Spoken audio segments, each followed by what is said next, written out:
Hi, and welcome to the Passionistas Project podcast, where we talk with women who are following their passions to inspire you to do the same. We're Amy and Nancy Harrington, and today we're talking with Emma Zack, the founder of Berries, a curated online vintage shop that celebrates curves, colors, and fruit. Although they launched in Brooklyn in 2018, the seed was planted when Emma was just a teenager. Frustrated by the challenge of finding fun and stylish clothes that fit her curvy body, Emma turned to secondhand shopping as a way to find what made her feel good in her skin. Berries brings the fruits of Emma's sartorial eye to others. Accessibility and representation are the core of Berries. Like fruit, Emma wants every Berries customer to remember that they're uniquely vibrant, sweet, and desirable at any size and shape. So please welcome to the show, Emma Zack. What's the one thing you're most passionate about? Well, if you had asked me that just a few years ago, my answer would not be what it is today. But today, it would be making fashion accessible to everyone. So how does that translate into what you do at Berries? I source vintage clothing over a size, I would say about a medium, and which surprisingly not many other vintage shops do. The vintage world, like the fashion industry in general, is primarily caters toward straight size people, which is about like sizes 00 to 6'8". So I sourced plus size vintage, which is actually pretty difficult to find, but I try my hardest to find it. Lately, I've been working with independent designers on expanding their size ranges so I can also sell small, sustainable brands in sizes XL to 5X. I understand there's people who are 00 out there, but what I don't understand is that it's more, you can more readily find a size 00 than you can a size extra large, where like over 60 or 70% of the population is over a size extra large. So something really isn't adding up. So I've been trying to, confront that. When did this first become something that you were aware of and something that evolved into this passion for you? It became something I was aware of since I was like 10 years old, if we're really going back. Because as I was a kid, I was also considered plus size, quote unquote. And I always tell the story of shopping for my bat mitzvah dress. And I was, 13.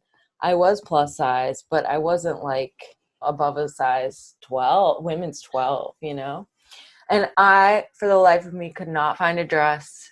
I couldn't find anything in the teenager section. My mom and I went to all these stores. I remember sobbing in the dressing room.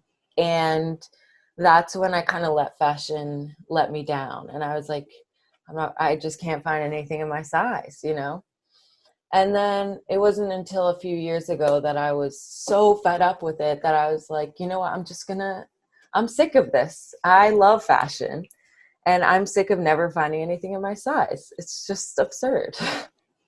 So you mentioned your childhood. Tell us where you grew up and what your childhood was like.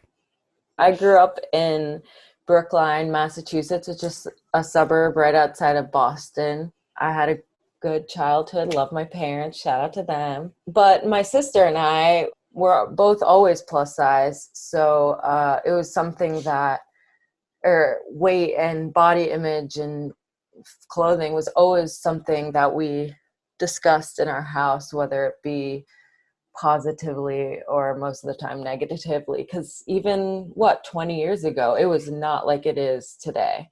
It was very much like you're going to fat camp because you're a size 14. I was always the fat one in my friend group, which always left me feeling really shitty. But I always loved clothing. Like I've loved clothing since I can't even remember, but my mom says that I always dressed myself and I would play dress up in her clothes and my grandma's clothes. But yeah, I've been thinking a lot about my childhood and how that has influenced what I'm doing today, and a connection that's so strong and so powerful that, I didn't even realize how much it has impacted me until now.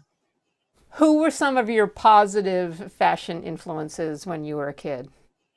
I genuinely can't tell you anyone except for my grandma. I never met her, but I was named after her, and my mom swears that I am her reincarnated. She was also a fashionista, and she was also considered plus size back in the 1940s, 50s. So she was like a size probably today 10, maybe 10, 12. But I grew up looking at her clothing and wearing her clothing.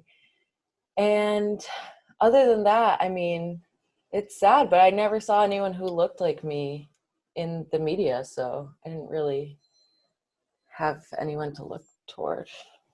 Your mother was a role model for you as far as starting businesses, right? So tell us about that. She started her own business when she was, I actually don't know how old she was, but it was a long time ago. And she started her own business, founded her own company that she still has to this day. She actually just stepped down as CEO after 30 plus years of that role. But, you know, I grew up with her and she was always working so hard. And like, I just remember going on vacations or like on the weekend, she'd be responding to emails and I never understood, you know, why does she need to respond to this email right now? And now I'm like, oh my gosh, she was just so passionate about what she was doing. And that I'm the same way. I always have to, you know, I'm always doing my job, you know, even if there's a day off, but it's just because you love it so much. But that's what I grew up with. And, you know, she has such a great work ethic and she is so kind. She treats everyone with so much respect and love. So that's kind of how I've been approaching my business. What was the business that she started? Her company is called Houseworks and it's an elder care business. So she helps seniors stay at home. And she actually started it after her parents both died. That whole experience really took a toll on her. And she was just like, I'm going to devote my life to this. And she sure did. And now she's has one of the best elder care companies in the country. What made you decide to leave Massachusetts and come out to California to study at Occidental College? And what did you study there? I knew I wanted to go to a small school just because I like more like individualized learning. And I saw all the small schools on the East Coast and I just wasn't really vibing with them. And then I saw Occidental and I was like, oh, this is just perfect. Loved the energy there. My cousins all live around there. So I decided to go out to California.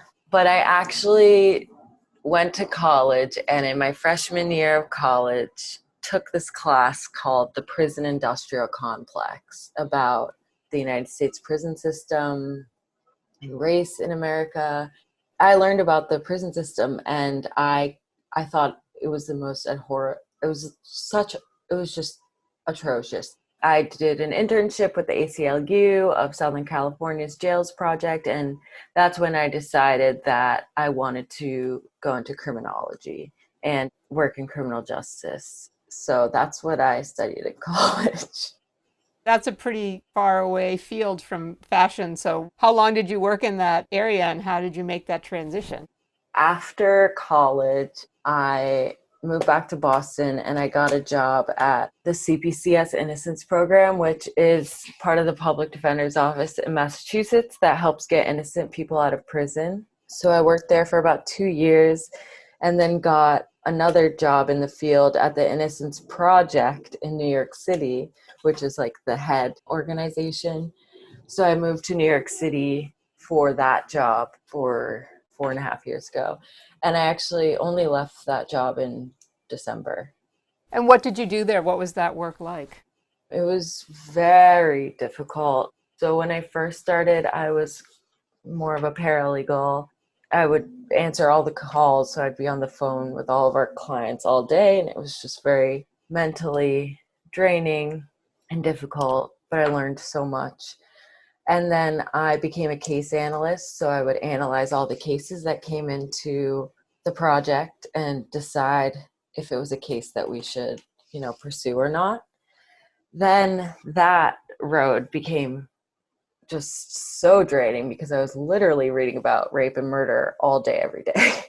So I moved into our communications department where I was a writer. So I wrote all of our annual reports, worked on publications, and I enjoyed that a lot.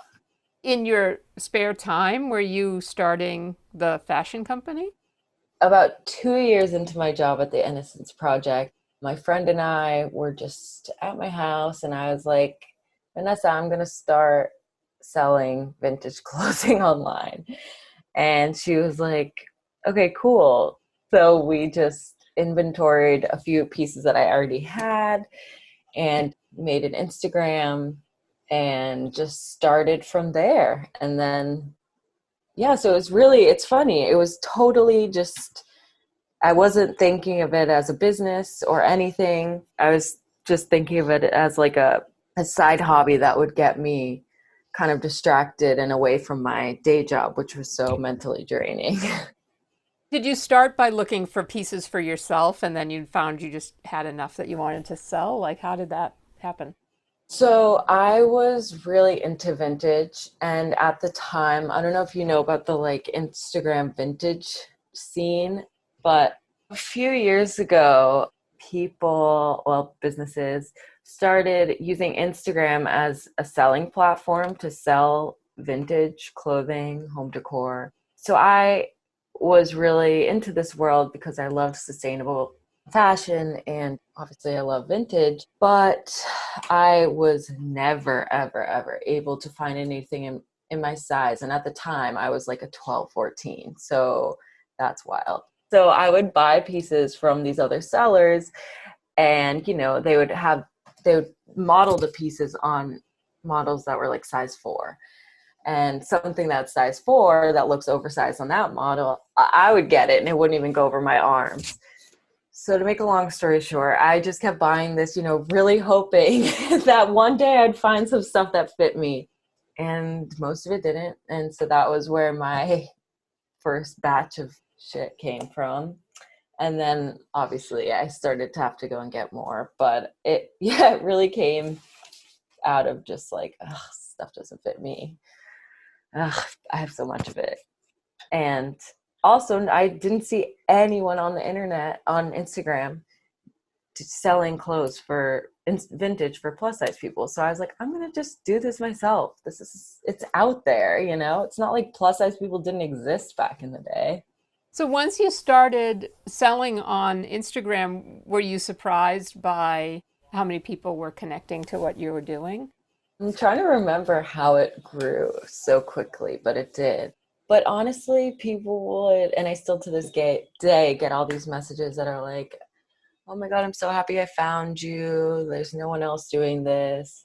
This is so necessary. And so it wasn't really surprising because I was like, I know I'm not the only plus size person. And again, at the time, I was only a 12, 14. Now I'm a solid 16. But like at the time, I should not have been like 12, 14 and not fitting into literally anything. So I wasn't surprised, to be honest, but I was surprised at how quickly it picked up. What's going on now, I was not expecting that. So is that why you quit your job? Because this berries became a full-time job for you? Yes, a few reasons. I think I was very burnt out from the Innocence Project, or not even just the Innocence Project, but that work, because I had been doing it at that point for 10 years. And it was so draining. I'm an empath, so I'm really sensitive to emotions. So I take on so many emotions, and it was just, I couldn't disconnect. So that was a big part of it, just burnout, but also I couldn't juggle both anymore because, it was 40 hours a week for Innocence Project and then another 40 hours a week for berries because I was doing berries on all evenings, mornings, starting at like 6 a.m. and then all weekend. So I never, for about like a year, I just didn't take a break really. We're Amy and Nancy Harrington, and you're listening to the Passionistas Project podcast and our interview with Emma Zack. To check out her Curated for Curves store, visit shopberries.com. And be sure to save the dates for the 2021 Passionistas Project Women's Equality Summit, being held virtually this year from August 20th through August 22nd. For details, go to thepassionistasproject.com/2021 Summit. Now here's more of our interview with Emma. So besides wanting people to have pretty clothes, is there like an emotional mission that you have with the company? Of course.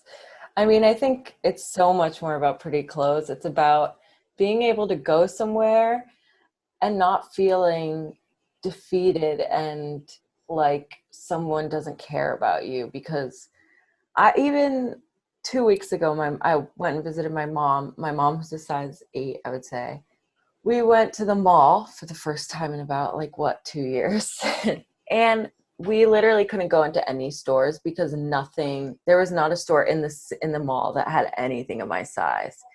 And it's like, that's so disheartening and frustrating. It's like, I don't want other people to feel it's excluded. It's just not a good feeling. And I grew up with it and have felt it over and over and over and over again, that I want people to come in and be like, oh my God, wait, stuff fits me. And oh my gosh, I feel good about myself. Because feeling good about yourself is what's going to help you do, your day-to-day tasks, whether that be working criminal justice or working at a bakery or whatever you're doing.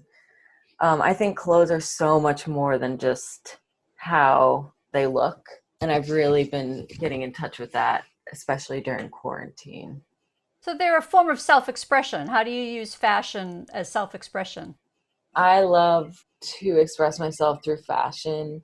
I wear a lot of bright patterns and bold prints. I wear a lot of novelty sweaters and shirts that are funny and just show that fashion doesn't need to be taken so seriously. I think and I experience this as I'm in the fashion world, there's so much of it that is so exclusive and so, oh, well, if you don't look a certain way, or if you don't wear this or this and this, you're not actually in the industry. Well, that's BS, you know what I mean? So I try and just wear whatever I want to wear.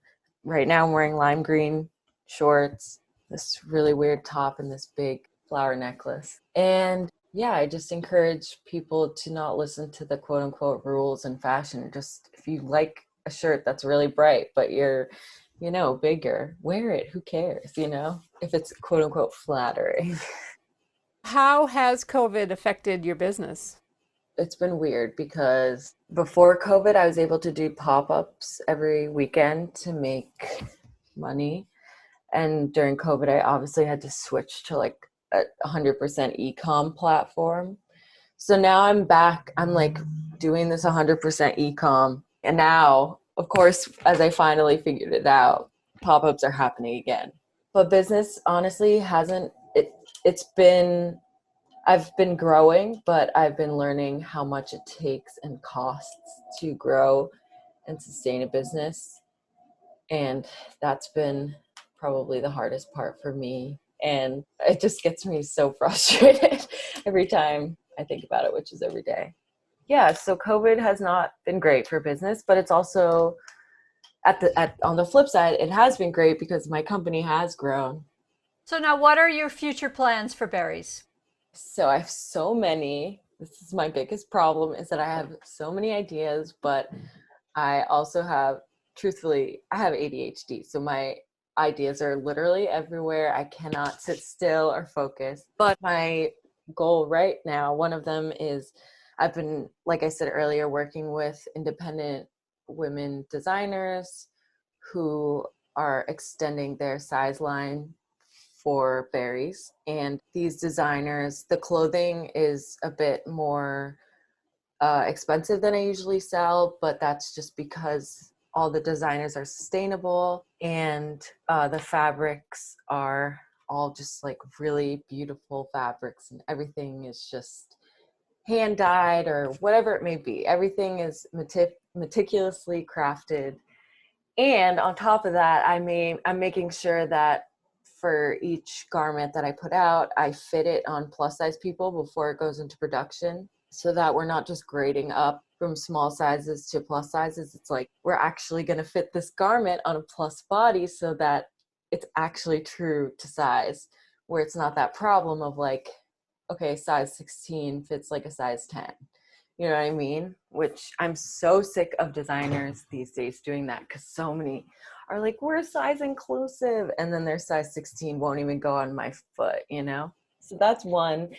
And then two, I've been thinking a lot about, I just got a studio space because also all of my stuff was in my basement until February. So I finally moved it out of my basement. But I think that it would be really great to have a storefront because as a plus size person, it is so important to try on clothing before I buy them. And also back to the experience part where, if you're a plus size person, you would be able to walk into the store and find everything that fits you, you know what I mean? And not just like maybe one thing that's really stretchy. And I would imagine have a salesperson who was supportive and understood your normal trepidation about going into a store to shop for clothing. Absolutely. I mean, probably a plus size salesperson who knows, who's gone through this experience themselves and knows how to like fit the clothing on our type bodies. And do you have any desire to design your own clothes? Yeah, and so that was another thing that we're working on is my employee, Eileen Lichtenstein, who is a brilliant creative genius. Have you ever heard of the designer Michael Simon? He made those like novelty sweaters in the late 80s and the 90s. So he's one of my all-time heroes. I think his mind is like so genius to me. So what we've been doing is we wanted to make our own novelty sweaters, but we didn't want to produce anything new. So we've been sourcing vintage sweaters and hand felting over onto the vintage sweaters. So we've been making these novelty sweaters, but that are still sustainable on vintage sweaters. So that's been a really fun idea. Our first collection sold out in 10 minutes, which has never happened in the history of anything. People want the sweaters. We're working on a batch of actually like knit tanks and sweater vests for the summer. So those will be ready in hopefully 3 weeks or so. And then I would love to start producing those in a larger scale. And then also with vintage sweaters, of course. And then also using like vintage shapes that I've found, and patterning those to make new stuff, but out of sustainable or dead stock materials. So I've been trying to keep the sustainability model in check. So you've talked about the frustration that you felt with the fashion industry not representing plus size people. Do you think it's changed at all? Is it getting any better?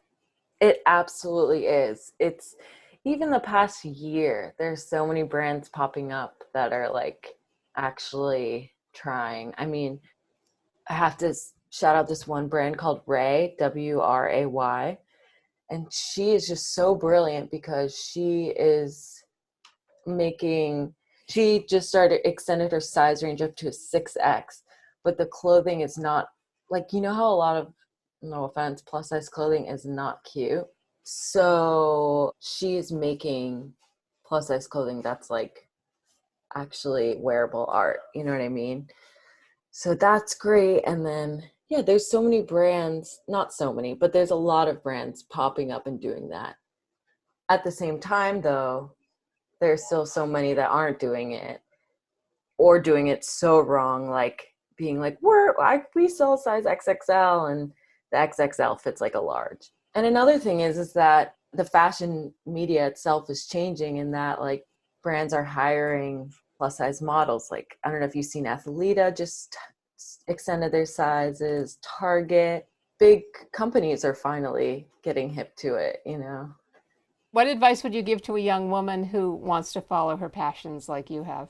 I would say to take the risk, but I didn't take that risk until I had fully thought everything through and organized everything. So I think that was really important. And that was because of my parents. They were like, you want to quit your job? You can't quit your job. How are you going to live? But it's a huge risk, but you're not going to find out if it works until you do it, right?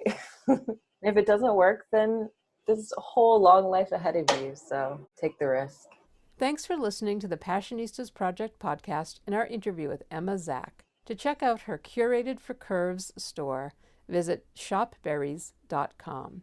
Please visit thepassionistasproject.com to learn more about our podcast and subscription box filled with products made by women-owned businesses and female artisans to inspire you to follow your passions. Sign up for a 1-year subscription and get a free mystery box worth $40. And be sure to save the dates for the 2021 Passionistas Project Women's Equality Summit, being held virtually this year from August 20th through August 22nd. For details, go to thepassionistasproject.com/2021 Summit and subscribe to the Passionistas Project podcast so you don't miss any of our upcoming inspiring guests. Until next time, stay well and stay passionate.